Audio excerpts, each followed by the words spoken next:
Imagine crescer acreditando que a sua existência destruiu o casamento dos seus pais. Agora imagine carregar essa culpa por 6 anos, em silêncio, enquanto sua mãe afundava na depressão e seu pai desaparecia.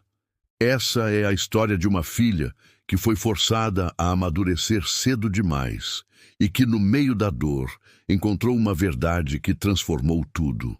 Se você já se sentiu rejeitado ou culpado por algo que não era sua responsabilidade, essa história vai tocar seu coração profundamente. Minha mãe conheceu meu pai ainda muito jovem. Ela era quase uma menina quando se casou com ele, cheia de sonhos e expectativas que pareciam sair direto de uma novela. Mas a vida, como sempre, tinha planos diferentes. Eu fui a primeira surpresa da vida adulta deles. Não fui planejada, não fui sonhada. Eu simplesmente aconteci. E mesmo assim fui muito amada, especialmente por meu pai. Na infância, éramos inseparáveis. Eu me sentia protegida ao lado dele. Ele era meu herói, meu modelo, minha referência. Até os meus 8 anos, eu era filha única e vivia num universo onde meu pai era meu melhor amigo. Mas quando os problemas começaram entre ele e minha mãe, as rachaduras do casamento começaram a atingir toda a estrutura da nossa família. Em uma tentativa desesperada de salvar o relacionamento, eles decidiram ter outro filho. Meu irmão nasceu como uma esperança, mas ele não foi capaz de consertar um casamento já quebrado. Eles passaram a viver separados dentro da mesma casa. Dormiam em quartos diferentes, mal se olhavam, e eu, com meu olhar inocente de criança, sentia tudo, mesmo sem entender. Com 14 anos, outra surpresa aconteceu. Minha mãe engravidou novamente, mesmo estando separada de corpos do meu pai, e foi aí que tudo começou a desmoronar de vez. Durante a gravidez da minha irmã, minha mãe mergulhou em uma depressão profunda. Ela mal conseguia levantar da cama. Com apenas 14 anos, eu precisei virar adulta. Acompanhava minha mãe nas consultas, segurava sua mão durante as crises de choro e tentava ser forte quando tudo ao redor gritava desespero.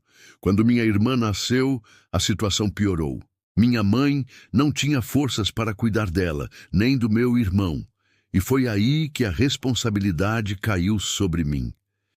Enquanto minhas colegas estavam descobrindo o primeiro amor ou estudando para as provas, eu estava preparando mamadeira, trocando fraldas e buscando emprego. Tive que trabalhar cedo para ajudar nas contas de casa. E meu pai? 3 meses após o nascimento da minha irmã, ele foi embora. Simplesmente saiu pela porta e nunca mais voltou. A imagem que eu tinha daquele herói foi destruída. Durante 6 longos anos, não trocamos uma palavra. Eu o odiava. Não entendia como ele podia ter abandonado a gente naquele momento tão frágil. E mais do que isso, eu me culpava. Acreditei por muito tempo que a separação deles era culpa minha. Afinal, eu não fui planejada. Eu achava que se não tivesse nascido, talvez eles estivessem felizes.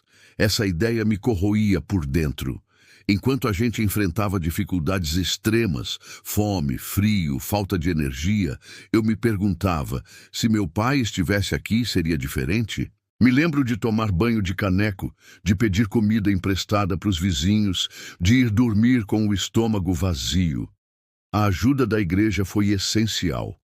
Os irmãos da fé nos deram roupas, alimentos, abraços.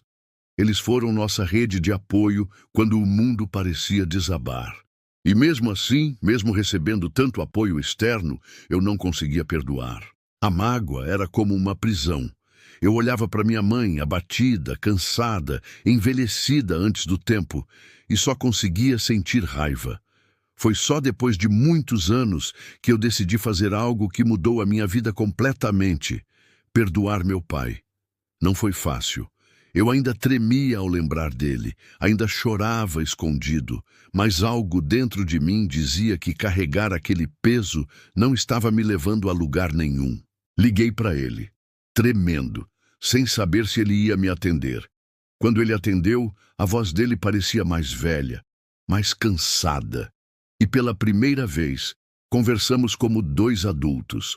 Contei sobre as noites sem luz, sobre os banhos de caneco, sobre o medo de dormir e acordar sem ter o que comer. Ele chorou, pediu desculpas e disse uma frase que mudou tudo. Eu nunca fui embora de você. Fui embora da sua mãe, mas nunca deixei de te amar. Naquele momento, percebi o que demorou anos para entender. O fracasso do relacionamento deles não era culpa minha. A dor deles como casal era deles, e não minha. E ao perdoá-lo, algo destravou dentro de mim. Comecei a me permitir ser feliz, a investir em mim, a sonhar de novo. Perdoar meu pai não significou esquecer o que ele fez, mas significou me libertar da dor. E foi nesse momento que minha vida começou a andar. Consegui um emprego melhor, voltei a estudar, fiz amizades verdadeiras e, principalmente, voltei a me amar. O perdão me curou. Hoje eu entendo que a gente cresce achando que amor de pai e mãe precisa ser perfeito. Mas a verdade é que nossos pais também estão aprendendo. Eles erram, eles se perdem e às vezes se vão. Mas isso não define o nosso valor. Eu achava que era uma filha indesejada. Hoje eu sei que fui, na verdade, uma guerreira que nasceu no meio do caos e floresceu apesar da dor. Se você também já carregou culpas que não eram suas, se já achou que não era suficiente, saiba, você não está sozinho. E mais importante, você pode se libertar disso. Perdoar não é esquecer, é deixar de dar poder à dor. A moral dessa história? Que nenhuma criança deve se culpar pelos erros dos pais.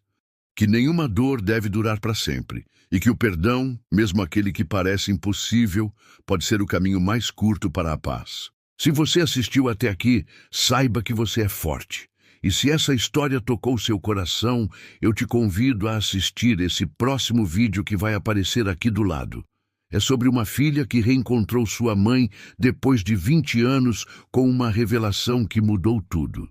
Você merece ouvir histórias que toquem seu coração e te façam lembrar. Você importa. Se essa história tocou seu coração, deixe seu comentário contando o que mais te emocionou. Se inscreva no canal, ative as notificações e compartilhe esse vídeo com alguém que precise ouvir essa mensagem.